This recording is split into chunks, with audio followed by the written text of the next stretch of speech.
El Lincoln Park Jewish Center y el Centro de Estudios Judíos Torah de Met del 311 Central Park Avenue de Yonkers, New York, presentan su programa Divrei Torah con el rabino Mani Viñas. Te invitamos a visitar nuestro sitio web www.torahtropical.com. Shalom. Okay, cool. Let's go. Vamos. Okay. Entonces, lo que decidí fue que la última vez hablamos del Maggid de Mezrich. Maggid de Mezrich. Ese es el segundo. Por cierto, estamos recordando que es una serie que estamos haciendo sobre las contribuciones de los Jajamim, de los maestros de Torah de la comunidad Ashkenazí a través de los siglos. Entonces, la última vez estuvimos hablando sobre el Baal Shem Tov, el fundador del movimiento hasídico, y el segundo que tomó después de él, el Maggid de Mezrich. Y hablamos un poco sobre lo que es un Maggid, y lo que quería hacer es dar un ejemplo de otro Maggid que no es necesariamente hasídico, porque no todas las personas que se llamaban Maggid eran hasídicos. Y uno de ellos es el más famoso, el Dubno Maggid, el Maggid de Dubno, que se llamaba originalmente Yaakov ben Wolf Kranz, es de Vilna. A los 20 años fue reconocido como el Darshan de Lublin, de Polonia. Y ahora voy a explicar lo que es un Darshan. Se estableció, por cierto, los años 1741 a 1804. El Darshan era, déjame explicar, en la comunidad Ashkenazí, recuerden que hablamos que una drasha, un sermón, se estableció en la comunidad en España y en Portugal. Eso fue, salió de dos lugares. Uno, hay una fuente que dice que vino de los musulmanes, porque en las mezquitas musulmanas en España se acostumbraba que el imam, el líder de la mezquita, daba un sermón durante el servicio de la tercera oración de los viernes por la tarde, que es el día que más se reúnen los musulmanes en la mezquita. Él daba un sermón. Los judíos vieron que esa era una buena idea porque motivaba a la gente a acercarse en esos tiempos a Islam. Entonces copiaron esa idea y estudiamos la idea. Por ejemplo, el Kara Kemach, Rabbeinu Asher, explica ahí que uno debería de dar un sermón, y empieza una larga historia entre los sefaradim de sermones en la sinagoga. En la comunidad ashkenazí, los sermones nunca existieron hasta que ocurrió el comienzo del movimiento reformista en Europa. Antes de eso, el trabajo del rabino nunca fue de dar una clase como sermón durante el servicio de la sinagoga. Eso empieza luego. Normalmente los rabinos simplemente daban explicaciones de halajá. Entonces, el rabino era reconocido como el rabino el posek de la comunidad, el decisor halájico de la comunidad. La gente iba a él a preguntarle, a hacerle preguntas de halajá, y entonces él respondía a esas preguntas de halajá. Pero nunca se veía los rabinos dar una drashá todos los Shabbat, un sermón todos los Shabbat en la sinagoga, hasta después de que comienza el movimiento reformista. El movimiento reformista, Reform, en Europa, copia a los predicadores, ministros de la iglesia luterana, coge esa idea y entonces empieza a usarlo dentro de la sinagoga. En respuesta al uso de los sermones en las comunidades ashkenazí reformistas, hubieron dos reacciones. Una reacción era el grupo más pequeño ortodoxo le gustó la idea y empezó a usarlo, y eso es Rabbeinu Samson Raphael Hirsch, el rabino Samson Raphael Hirsch, que es el fundador del movimiento moderno ortodoxo filosóficamente. Otros grupos estaban absolutamente opuestos a la idea de dar un sermón, y todavía se encuentran en muchas comunidades jaredí que uno va a la sinagoga y nunca dan un sermón, simplemente hacen las oraciones, tal vez tienen un shiur, tal vez tienen una clase después por la tarde en Shabbat, pero nunca dan un sermón durante el servicio. En los Estados Unidos, como el movimiento moderno ortodoxo ha crecido tanto, y eso sigue la influencia de Rabbi Samson of Hirsch de Frankfurt, de Alemania, entonces usaron esa línea para ajustarse a la enseñanza, para ajustar esa idea.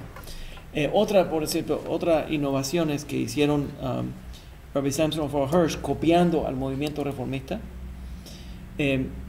Cuando el movimiento reformista empieza a introducir ideas luteranas y cristianas a la sinagoga y a reformar el judaísmo para que siga más o menos el camino similar al camino luterano, entonces la reacción más fuerte fue completamente ir contrario a la reforma. Lo que hizo el rabino Samson of Hirsch fue que dijo, ok, hay cierta validez en algunas de las ideas que tienen, pero no tienen que ser tantas. No tienes que perder la forma tradicional de orar, pero entonces empezó a incluir una drasha en alemán durante el servicio. Entonces no tienes solamente las oraciones en hebreo, sino también tienes la drasha, el sermón, en el alemán original que está hablando en ese país. Entonces de esa forma atraer para que la gente... Y también incluyó, Samson of Hirsch incluyó filosofía que no era judía y la aplica al judaísmo para demostrar que pueden ir juntos. Entonces él crea un judaísmo, esto es para explicar lo que es un darshan, él crea un judaísmo que es un judaísmo cosmopolitano, más moderno durante ese periodo de tiempo. Pero antes de esto, existe un grupo de individuos que se llamaban el darshan. Por cierto, déjenme mencionar una cosa más.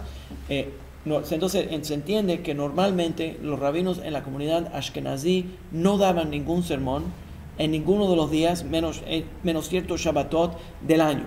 En Shabbat Hagadol, que es el Shabbat antes de Pesach, daban un drasha, y a veces daban un sermón, y casi siempre lo que daban era una clase extensiva sobre Hametz, cómo limpiar la casa del Hametz, etc. Y siempre se daba una drasha en Shabbat Shuvah. Shabbat Shuvah entre Rosh Hashanah y Yom Kippur. El Shabbat que ocurre en el medio, siempre esa drasha siempre salía, siempre cubre ideas de Teshuvah.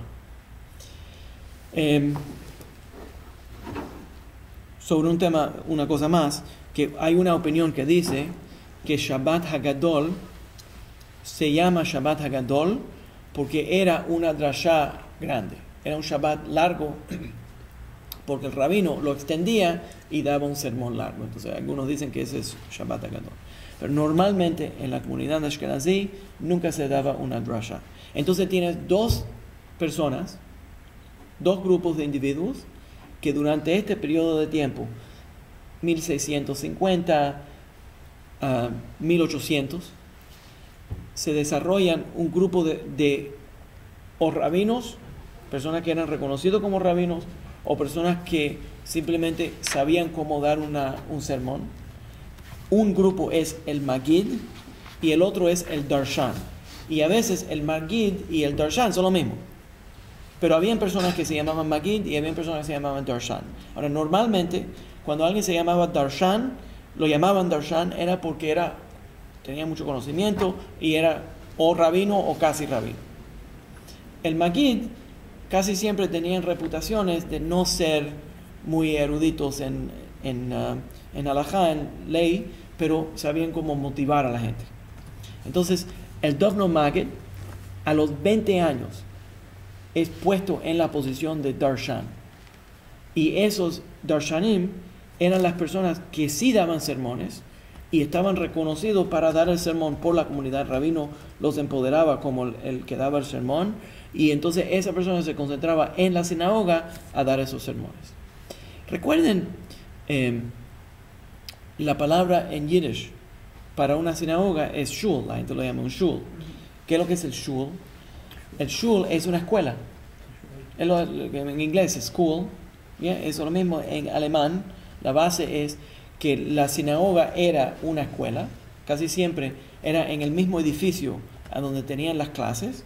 Entonces la persona entraba durante Shabbat, era el lugar donde la gente se congregaban para las oraciones, ciertas horas se congregaban para hacer los tefilot, las oraciones, y en otro tiempo eran cuando los niños estaban estudiando.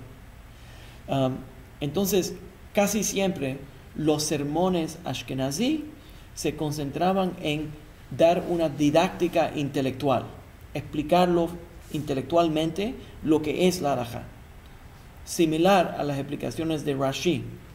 Toda esta tradición ashkenazí intelectual, sumamente intelectual, y cuando oyes una drashá ashkenazí antes de este periodo de tiempo, siempre eran didácticamente muy concentrada en usar el intelecto para desarrollar el entendimiento de Torah. Cuando empieza la ciencia, el arte del Magid, ahora estamos hablando de una presentación emocional. Y el Darshan, lo que va a hacer, el Magid es sumamente emocional. La drashá tradicional del Rav, del rabino, casi siempre era intelectual. El Darshan coge elementos del Midrash y lo explica en una forma usando homiléticas, ¿ya? Explicando lo que estaba ocurriendo ahí. ¿Ya? All right. Entonces, uno de los más famosos es el Dubner Maggid, y la razón que lo menciono es porque era reconocido en todas las comunidades ashkenazí, en todas las comunidades ashkenazí, como uno de los grandes motivadores de la comunidad, y lo hacía emocionalmente. Era una forma de enseñar Torah en una forma emocional. Déjame dar un ejemplo. El Dubner Maggid. Este es uno de los sermones más famosos del Dubner Maggid. Hello. Sale un hombre pobre de un pueblo pequeño y se va a un pueblo grande, y en el medio de la noche, mientras está en un hotel, en el medio de la noche oye un tambor muy alto sonando en la ciudad, y le pregunta a alguien, ¿qué es lo que es ese tambor tan alto que está sonando en la ciudad? Entonces le explicaron, no, cuando hay un fuego en este pueblo, nosotros sonamos los tambores y la gente sale. Él se va con la idea, regresa al pueblo pequeño y le dice al pueblo pequeño, mira lo que yo vi en la gran ciudad. Cuando hay un fuego en la gran ciudad y la gente ve que hay un fuego, empiezan a sonar los tambores y hasta que se apaga el fuego. Entonces, cuando ocurrió, buena idea, esa es la idea de una gran ciudad. Entonces, pasan los días y cuando empezó un fuego en el pueblo, empezaron a sonar los tambores, pero no se apagó el fuego. Se creían que al sonar el tambor a lo mejor se apagaría el fuego. Entonces al fin estaba pasando un hombre y le dice, no sean tan idiotas, el sonar el tambor es para llamar la atención, para que alguien vaya a apagar el fuego. Entonces el Dubner Maggid explica que a veces la gente cogen el shofar y suenan el shofar y se creen que al sonar el shofar ya hicieron la mitzvah. Pero dice, puedes sonar el shofar, pero no apagaste el fuego. Suénalo todo lo que quieras. Pero el shofar es la alarma, no es el método de apagar el fuego o de hacer teshuvah, sino es la alarma para inspirar el llamamiento para apagar el fuego. Ese es uno de los más famosos del drashot de él. También él escribió un libro de sus colecciones de sermones para cada parashá de la semana, y casi siempre son basados en la psicología humana. Y recuerden que esto no es el movimiento hasídico, es pre-hasídico. Entonces en En la Parashat Toldot, él escribe sobre el desprecio de Esav, sobre la Bejorá, sobre el, ¿cómo dicen la Bejorá? Primogenitura. El primogenitura, sobre la primogenitura. Entonces, la Parashat Toldot explica que Jacob estaba cocinando lentejas, una sopa de lentejas. La tradición es que la razón que estaba cocinando la sopa de lentejas es porque por la muerte de Abraham y que esa era una señal de luto. Pero no importa, la Torá no dice directamente esa idea, pero nos dice la Torá que Esav entra de estar cazando y no cogió nada, no cazó nada. Entonces entró con un hambre terrible, ve las lentejas, el potaje que está cocinando Jacob, su hermano, y le dice: me estoy muriendo de hambre, dame un poco de ese potaje. Entonces Jacob le dice: yo te lo doy, pero te lo vendo por la primogenitura. Entonces, cuando él termina de comer, bueno, se pone de acuerdo, y cuando él termina de comer dice: a mí no me importa de todas maneras la primogenitura. Entonces le enseñan desprecio a la primogenitura. Entonces el Dubner Maggid dice de esta forma, dice: ¿por qué nosotros podemos decir que Esav despreció la primogenitura? Tal vez, lo que estaba pasando aquí era que se estaba muriendo de hambre el pobre Esav, y de verdad tenía hambre. Entonces, cuando tenía hambre, tal vez esa hambre no lo dejó pensar claramente. No lo dejó pensar claramente. Y por eso se puso de acuerdo en vender la primogenitura. Entonces, el Dubner Maggid explica que lo que uno aprende de la orden que la Torá lo pone es que la Torá dice que él vendió su primogenitura, comió, estaba satisfecho con lo que había comido, y entonces dijo: a mí no me importa de todas maneras la primogenitura. Entonces dice él que a veces una persona tiene un Yetzer Hará, y ese Yetzer Hará lo llama y lo llama y lo llama y lo molesta, y él tiene hambre y hace lo que la Yetzer Hará le dice. Pero cuando está mala la cosa es cuando después de hacer lo que la Yetzer Hará le pidió, todavía desprecia la Torá. ¿Verdad? Una palabra, No se arrepintió. No se arrepintió. Entonces, en otra palabra, una persona que cae en pecado porque tiene su motivación o está necesitado.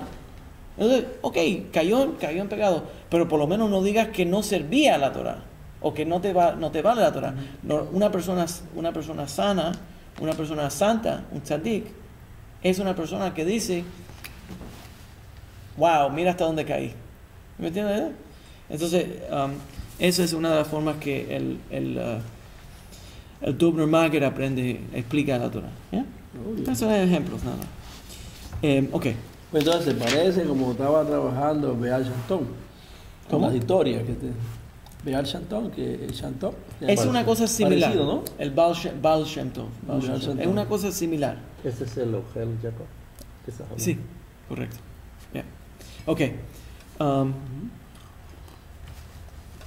Entonces, ya explicamos sobre la segunda generación de Hasidut, el Maggid de Mezrich. El Maggid de Mezrich atrajo una serie de estudiantes.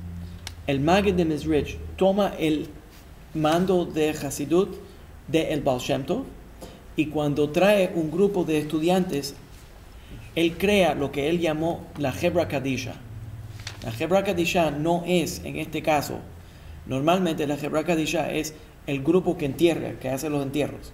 Pero en este caso es el Hebra sagrada, la unión de hermanos sagrado.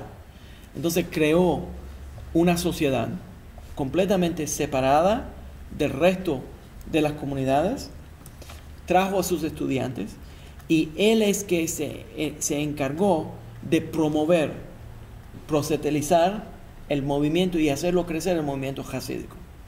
Entre ellos viene entonces la tercera generación de maestros de Hasidut, y voy a hablar un poco sobre algunos de los más grandes. Y cada uno de ellos entonces, el Maggid de Mezrich, que también se llama Dov Ber de Mezrich, empieza a decidir de dónde vienen estos estudiantes, los empodera, los desarrolla como rabinos y entonces los manda a esas regiones a promover y expandir el movimiento hasídico. ¿Ya? Y se basa, por cierto, el Dov Ber de Mezrich dice que es una gran mitzvah, de acuerdo con él, era una gran mitzvah promover estas enseñanzas de Hasidut, y la razón que dice que es así es que el Arizal, maestro Kabbalah de Tzfat, que hablamos de él cuando hablamos sobre la comunidad Ashkenazí y la comunidad sefaradita, que él decía que la única forma que se puede traer Mashiach al mundo es si empezamos a difundir las enseñanzas de Kabbalah al mundo. Entonces él lo que trata de hacer es promover Hasidut como una forma de Kabbalah y extenderlo al mundo judío de esas porciones de Europa. Controversial, porque ese proselitismo era un proselitismo antirrabínico, anti-talmúdico, anti-intelectual y más emocional. Y entonces coger Kabbalah y enseñarle Kabbalah a personas que no saben nada de Halajá, eso era controversial. Eso se consideraba absolutamente controversial. Y todavía debería de considerarse, por cierto, controversial. Porque hay muchos temas en Kabbalah que la gente lo leen y se creen que eso es que eso es lo que dice, pero no entienden que verdaderamente hay mucho más. Y entonces no tienen el fundamento. Es como enseñarle a un niño que no sabe, que está gateando y no sabe caminar, cómo bailar. No puedes ir de gatear a bailar un tango. Tienes que aprender cómo caminar primero. ¿Ya? Entonces lo que estaban haciendo era cogiendo ideas que eran mega ideas de Kabbalah y enseñándose a las personas que no tenían la base para hacerlo. Entonces por esa razón, cuando el Gaón de Vilna los puso en el Herem 2 veces, algunos de los estudiantes de el Maggid de Mezrich, que hoy vamos a estudiar, trataron de ir a tratar de pedirle al Gaón de Vilna que cancele el Herem, en la excomunicación, y el Vilna Gaón se rehusó a verlos, no quería ni recibirlos. Entonces, también entonces, ya hablamos anteriormente, que el Maggid de Mezrich y uno de sus estudiantes, escribiendo a través del Noam Elimelech, el título Noam Elimelech, que es Elimelech de Lezhinsk, desarrollan una enseñanza hasídica sobre el Rebbe Tzadik y sus estudiantes, sus seguidores, sus hasidim. Y hoy vamos a cubrir un poco más sobre ese tema.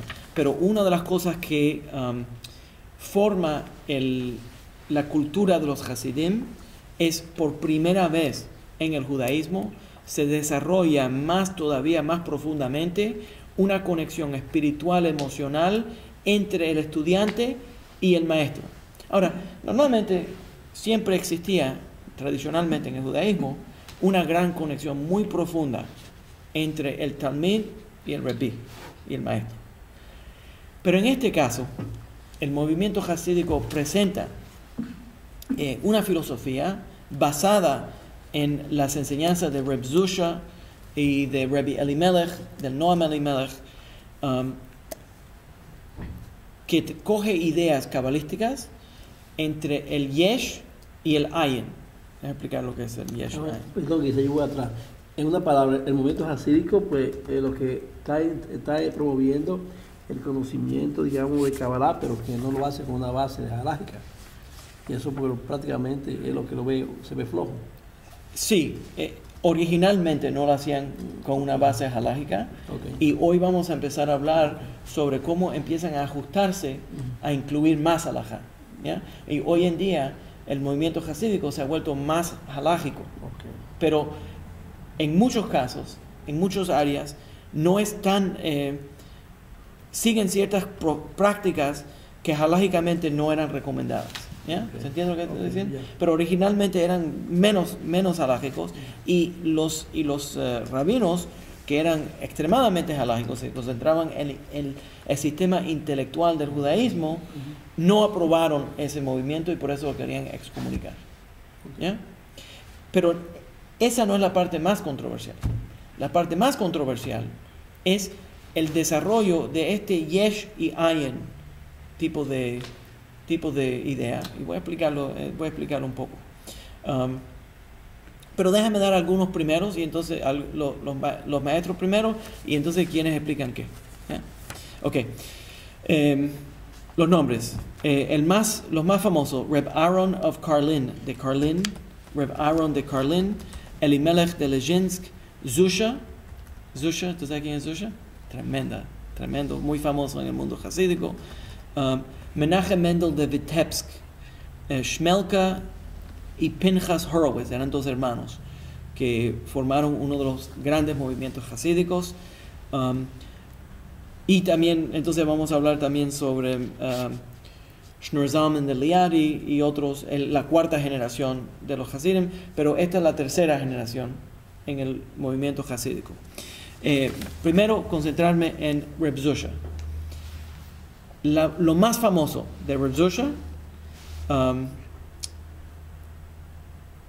es de esta forma. Reb Zusha, este es lo que dicen, lo más famoso de él, que cuando él se estaba muriendo, estaba ya en los últimos días, últimos momentos de su vida, los hasidim que fueron a verlo antes de morirse, lo oyeron a él llorando. Y le preguntaron, Reb Zusha, ¿cómo tú puedes estar llorando si tú la vida entera te has pasado glorificando la alegría? ¿Por qué? Porque Reb Zusha se había pasado toda la vida. Mira, dicen de Reb Zusha que cada vez que su maestro, el Maggid de Mezrich, iba a dar una clase y él empezaba a dar una clase, Reb Zusha nada más oyó la mitad de la clase. ¿Por qué? Porque se ponía tan alterado emocionalmente que salía bailando y cantando del salón del Bet Midrash y nada más podía oír la mitad de la clase. Porque cada vez que se motivaba, tan emocional era este tipo. Una vez que le cogía la mitad, ¿no? La mitad de la clase. ¿Ya? Eso es lo más famoso. Entonces, lo oyen. Todo eso tenía ADD más. Exacto.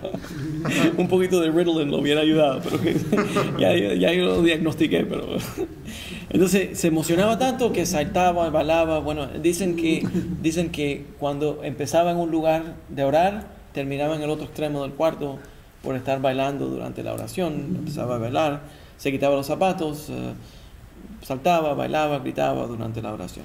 Entonces Reb Zusha es una persona muy alegre. Todo su judaísmo ha sido un judaísmo de alegría. Reb Elimelech también, Reb Elimelech, que es contemporáneo de él, Reb Elimelech, todavía cuando la gente va a la tumba de Reb Elimelech, hacen un baile.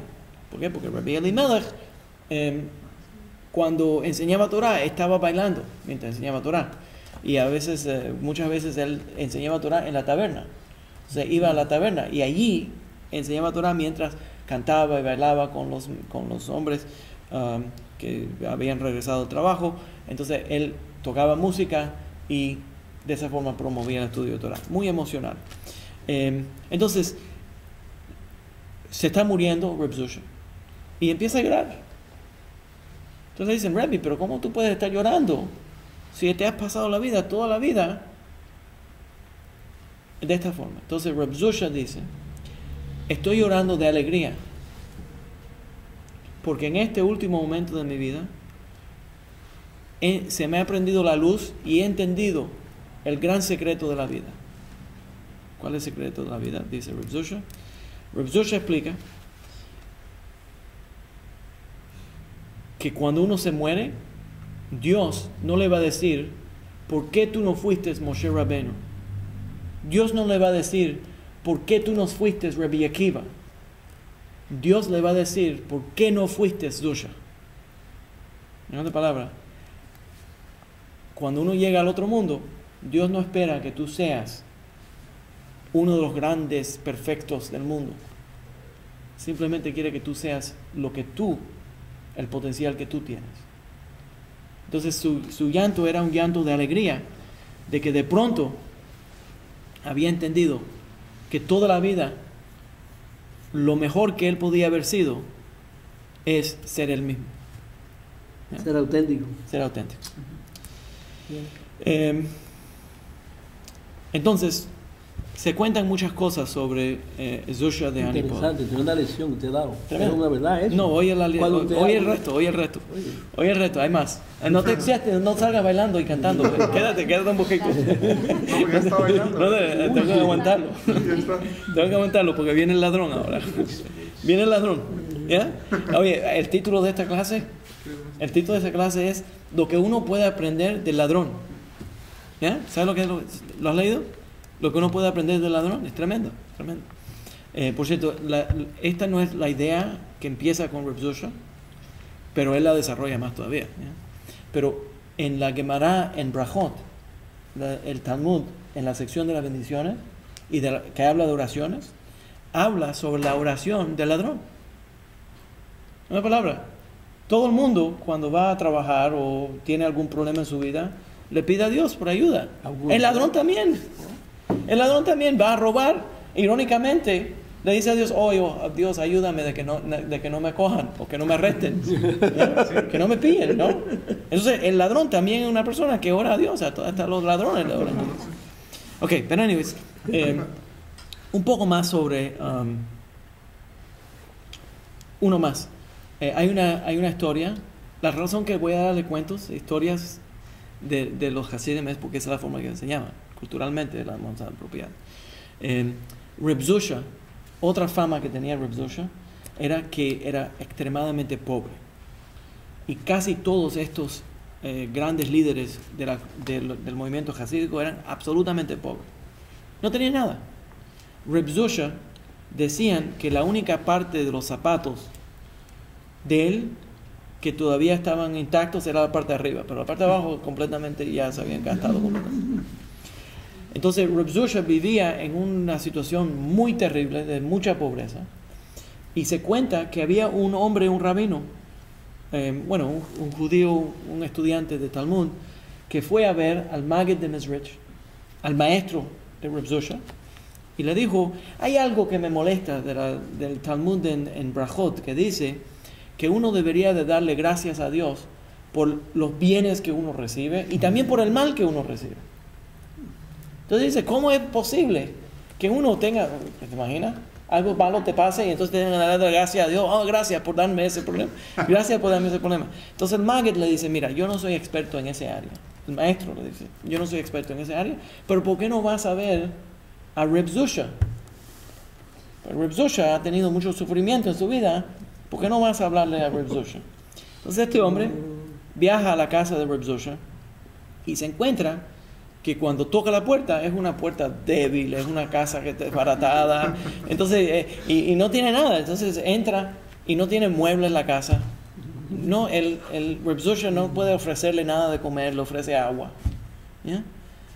Entonces le dice, perdona, es que no puedo ofrecerte, pero quisiera poder ofrecerte, por lo menos toma agua conmigo. Entonces se sienta el Señor y le dice, el Maggid de Mezrich me mandó, porque yo fui a ver al Maggid de Mezrich, a preguntarle cómo es que uno puede darle gracias a Dios por el mal que uno recibe también. Entonces Reb Zusha se alteró, le dice, yo no sé por qué mi maestro te manda a ti a preguntarme esa pregunta. Yo no conozco de ese tema porque a mí nunca me ha faltado nada.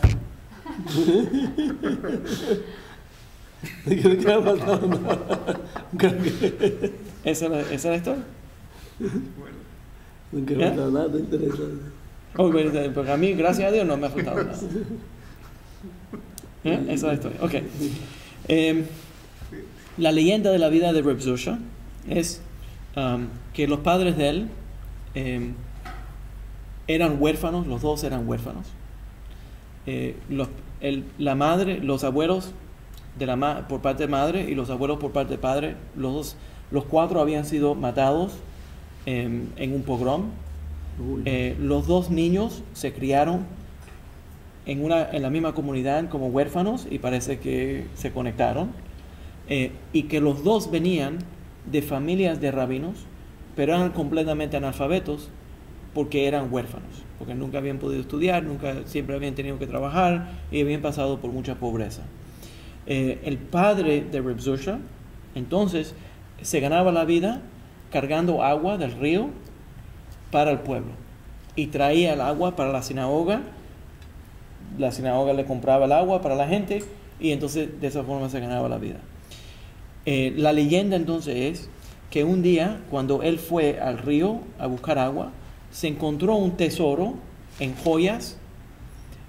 Cuando regresó a la sinagoga, cogió ese tesoro en joyas para pagar el estudio de sus hijos.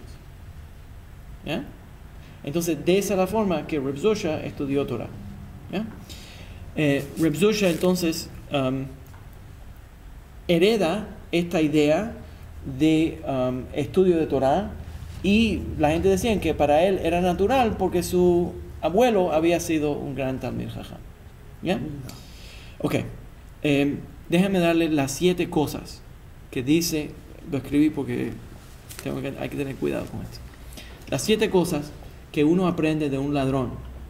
Y Reb Zusha dice que uno debería de aprender Torah de todo el mundo y especialmente del ladrón, y yo creo que esto se debería de publicar porque a mí me motiva mucho. Lo primero es que lo que hace el ladrón lo hace en secreto y no se lo dice a nadie. ¿Ya? Segundo, que el ladrón toma riesgos para lograr lo que él quiere. Hace un plan y toma un riesgo. Número 3, dice que el ladrón no distingue entre cosas menores y cosas mayores, y se cuida de cada detalle. Cuando él tiene un plan, siempre calcula cada cosa, pequeña o grande, para ese plan, y no hace diferencia entre si es algo pequeño o si es algo grande para poder lograr lo que quiere lograr. ¿Ya? Número 4, dice que el ladrón pone gran esfuerzo en todo lo que él hace. Número 5, se mueve rápido para hacerlo. Cuando el ladrón ve que algo está ahí y puede robar, enseguida se mueve rápidamente. ¿Ya? Y número 6, el ladrón siempre es optimista. Porque el ladrón siempre es optimista. ¿Por qué? Porque siempre piensa, yo voy a poder hacerlo y nadie me va a agarrar.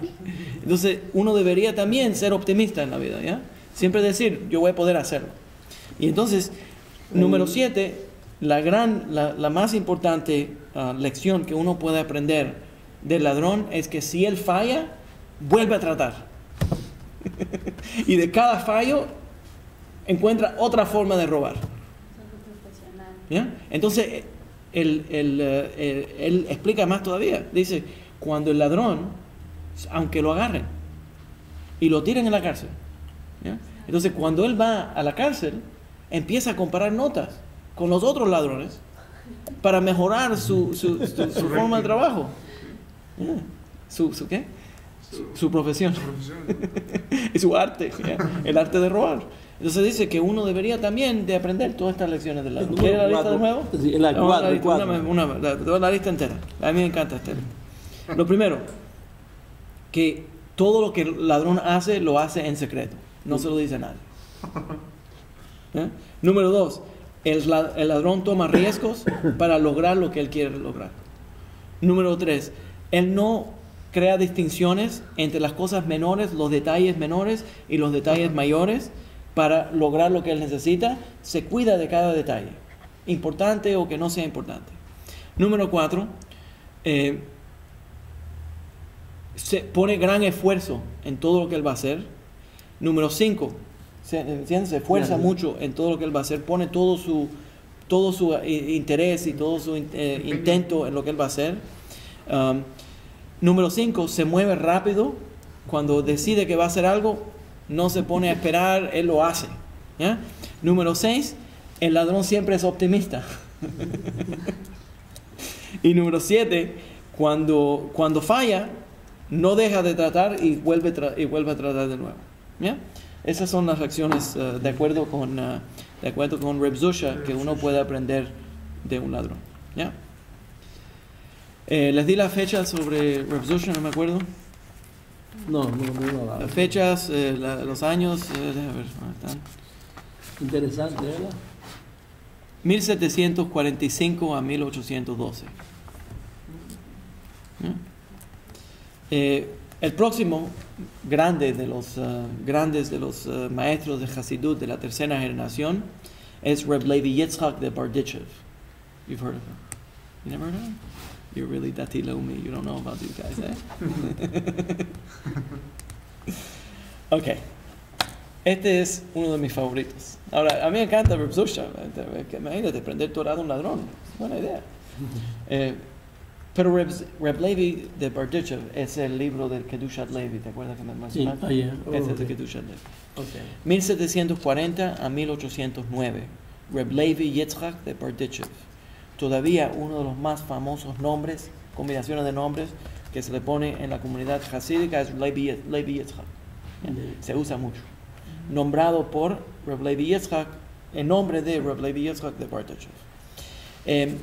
Lo más famoso de Levi Yitzchak es que era reconocido como el abogado defensor del pueblo judío. Y él toma los pasos algunos describirían súper exagerados para desarrollar su defensa al pueblo judío. Uno de los más famosos incidentes es cuando él crea una corte en su sinagoga y acusa a Dios y le pone una acusación a Dios por no atender correctamente al pueblo judío. Y al final encuentra a Dios culpable y le pone una sentencia. Y la sentencia es que tiene que levantar y ayudar al pueblo judío. ¿Ya? Pero constantemente todas las historias de Reb Levi Yitzchak de Bardichev son súper exageradas, de personas simples que él vio, que él pasaba en la vida, veía a esas personas simples y entonces transformaba la experiencia de un hombre simple en una oración. Uno de los más, hay muchos, pero uno de los más es un hombre pobre que se levanta antes de que sale el sol, que quiere decir que no puede decir el Shema porque todavía no ha salido el sol. Y no puede ponerse tefilines porque no ha salido el sol. Entonces no puede hacer shacharit, pero tiene que hacer una carga, tiene que trabajar todos los días y es un hombre muy pobre. Entonces Reb Levi Yitzchak sale a la calle y lo ve a este señor trabajando, moviendo cosas. Parece que él trabajaba en mudanzas. Entonces encuentra a este hombre temprano por la mañana, está saliendo el sol. Y mientras este hombre está trabajando, se pone los tefilín y está cargando cajas. Y no está orando, pero simplemente se pone los tefilín porque tiene que ponerse tefilín porque es judío. Entonces ya salió el sol y está trabajando, pero no tiene tiempo para parar. Entonces se pone los tefilín y sigue trabajando. Y cuando termina, hace el Shema y entonces se cae una caja y cuando se agacha para recoger la caja, se le caen los tefilín en la cabeza y caen en el lodo. Y pasa a un rabino y le dice a ese señor: mira lo que hiciste. En lugar de hacer las oraciones en una forma correcta, en vez de decir el Shema en a una hora correcta, estás trabajando mientras estás poniendo tefilín y haciendo el Shema, y ya se te cayeron, la enseñanza de respeto a los tefilín se cayeron en el lodo. Reb Levi Yitzchak pasa y ve la misma cosa y le dice: Hashem, mira este simple judío, es un hombre pobre, es un hombre trabajador, mira, le cayeron los tefilines al lodo, y tú tienes un pueblo judío que son como los tefilines de tu cabeza y lo has permitido. Le has permitido que caigan al lodo, pero mira lo rápido que este judío recogió los tefilines, los besó. ¿Entiendes? Mira lo rápido que él recogió los tefilines, los besó y los trató con respeto. ¿Por qué tú no nos levantas a nosotros del lodo? ¿Ya? Entonces, constantemente todas las historias de Reb Levi Yitzhak de Berditchev son cambiar la interpretación de los eventos y decir, mira, este pobre hombre que no tiene educación está tratando de acercarse a ti. ¿Por qué tú no te acercas a nosotros? Y estás constantemente reclamándole. ¿Ya? Entonces, esa es todo el estilo de Reb Levi Yitzhak de Berditchev. El próximo que entonces expliqué anteriormente un poco sobre cuando estábamos hablando del Maggid de Mezrich, pero el Noam Elimelech lo lleva más lejos todavía sobre el Rebbe Tzadik. Este es Reb Elimelech de Leszczyńsk, en Polonia. El pueblo se llama Leszczyńsk en Polonia.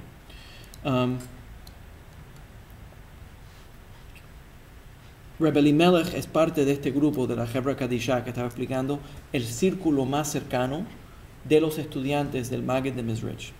Y en el libro del Noam Elimelech, esta vez, anteriormente, ahora, antes de dar esta clase, repasé de nuevo el Noam Elimelech para poder estar seguro de lo que voy a hablar.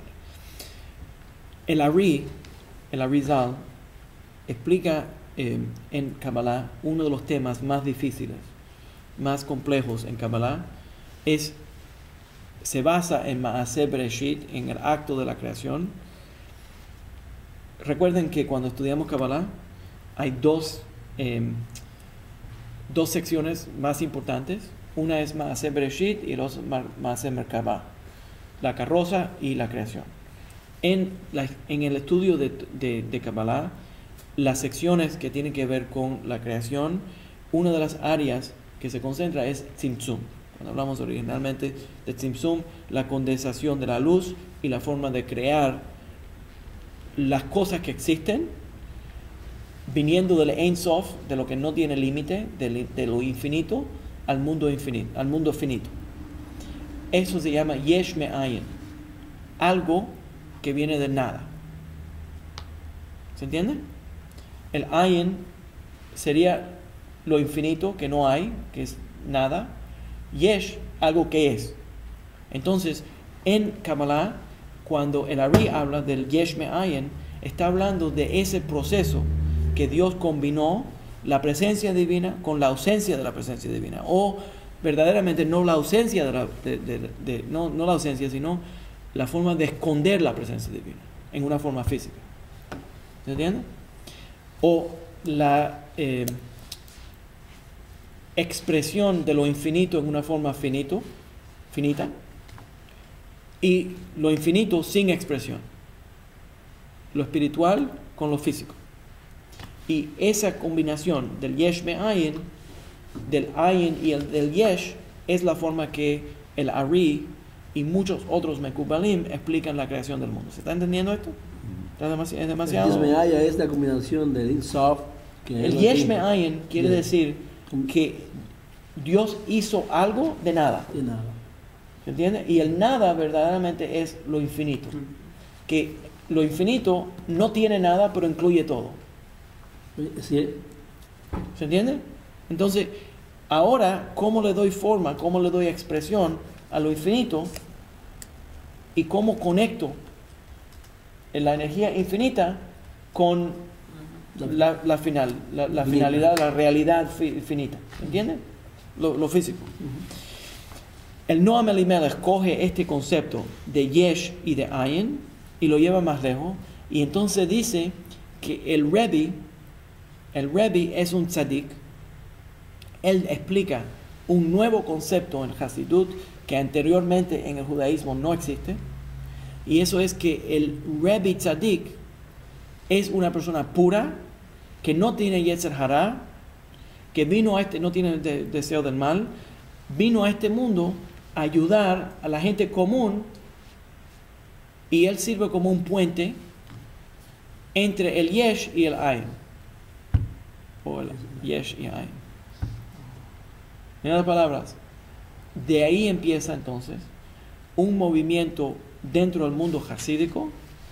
Este movimiento dentro del mundo hasídico explica que la única forma que una persona puede, ahora, por cierto, yo no estoy de acuerdo con esta idea, pero nada más estoy explicando lo que los hasídicos me explican, que la única forma que una persona común verdaderamente puede purificarse y perfeccionarse o moverse en la dirección que la Torah verdaderamente quiere es establecer una conexión emocional, no intelectual. Normalmente el rabino está explicando intelectualmente la Torah y también tiene emoción, pero esto es amor ciego al Rebbe. Y el Rebbe tiene amor ciego a los Hasidim. Y como el Rebbe no tiene Yetzer Hara, entonces el Noam Elimelech explica que cuando el Rebbe verdaderamente ama a los Hasidim, lo hace sin motivaciones ulteriores. Directamente lo quiere conectarse y el beneficio de sus Talmidim, de sus Hasidim. Y entonces la gente empezaron a ir al Rebbe y a pedirle oraciones y bendiciones al Rebbe. Entonces no es solamente pedirle al tzadik que el tzadik por favor ora. Ahora eso ya existía en el judaísmo. Pedirle a una persona que sabe estudiar Torah que también se una a uno mientras uno está orando. Una palabra, tú estás orando, le pides a Dios que te ayude con algo, vas al rabino y le pides al rabino, porque el rabino está estudiando Torah, que en el mérito de sus estudios eso se combine también con la tefilá. Está bien. Pero en este movimiento, por las enseñanzas del Maggid de Mezrich y también por el Noam Elimelech, lo lleva más lejos todavía, y la gente iban al Rebbe y le pedían al Rebbe que ore por él, y entonces el Rebbe declaraba que eso iba a ser así. Y la enseñanza del Noam Elimelech es que cuando el Rebbe declara algo, así se va a hacer. En palabra, el Rebbe, como es el puente entre el mundo metafísico y el mundo físico, entonces ese Rebbe tiene el poder de declarar una oración. Y cuando él lo declara, entonces así se da. Una abracadabra. Interesante, ¿no? También entonces se desarrolla otra idea, y eso era ir al Rebbe y confesarle los pecados. Y el Rebbe oía, ahora eso nunca en el judaísmo, nunca se ha dado. Entonces ir al Rebbe, confesarle sus pecados, y el Rebbe te da una receta de cómo arreglar ese pecado y te perdona. Déjame dar un ejemplo de esto. Uno de los más famosos casos se da en la forma de una historia, de un cuento. Una persona va al Kotzker Rebbe, el Rebbe de Kotzk, que al final, por cierto, ciertos grupos hasídicos más tarde, en la cuarta y quinta generación, hay dos grupos hasídicos que rechazan completamente la idea de que el Rebbe puede servir como un intercedor entre los estudiantes, los hasidim y el cielo. Pero la mayor parte de los hasidim todavía creen eso. ¿Ya?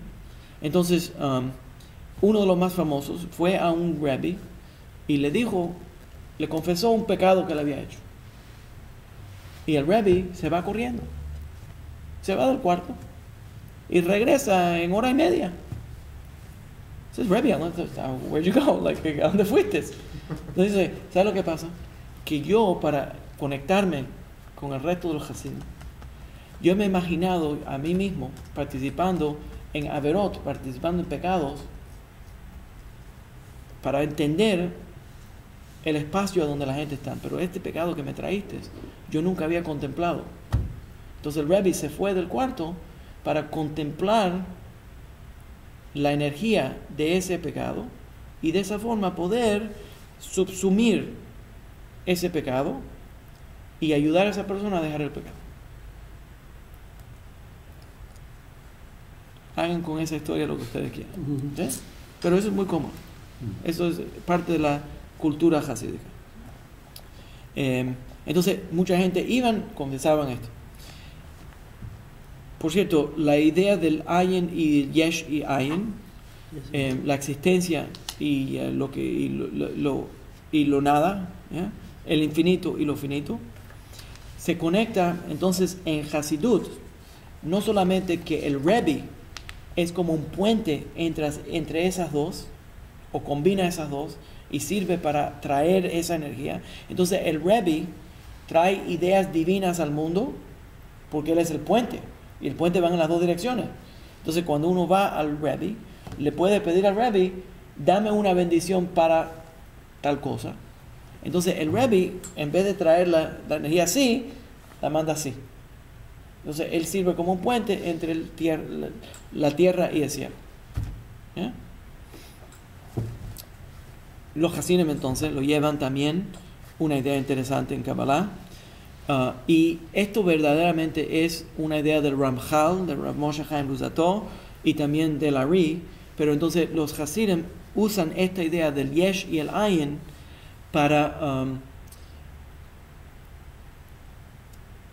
explicarlo de esta manera, y dicen que el mundo físico, el pasuk es Ein od milvado, no existe nada menos él, ¿ya? Entonces el mundo entero es Dios, ¿ya? Es una manifestación de la presencia divina. Entonces cuando uno hace los mitzvot, y el hasidismo se concentra mucho en esta idea cabalística, que no estamos contrarios, es una idea cabalística original, tradicional, que cuando uno hace los mitzvot, estás interactuando con el mundo, y al interactuar con el mundo, estás haciendo correcciones en el mundo, que se llama el tikkun olam, correcciones en el mundo, y haciendo que el mundo sea más sagrado. Entonces, por esa razón, los mitzvot, desde el punto de vista cabalístico, varian tanto, porque no son solamente de fe, porque yo tengo fe, me conecto con Dios. No, la idea es que esa persona que tiene fe es ahora un instrumento de cambiar al mundo, de perfeccionar al mundo. Entonces, al hacer los mitzvot, causa que el mundo sea más sagrado. Ok, entonces, ¿te entiendes la idea? Ok. Eso es muy importante de entender sobre el hasidismo, la idea de esto del Noam Elimelech, de la conexión entre el Rebbe Tzadik y los Hasidim. Okay. El otro que quiero concentrarme es Rabbi Shneur Zalman de Liadi. Shneur Zalman de Liadi, que es el fundador del movimiento de Lubavitch. ¿Yeah?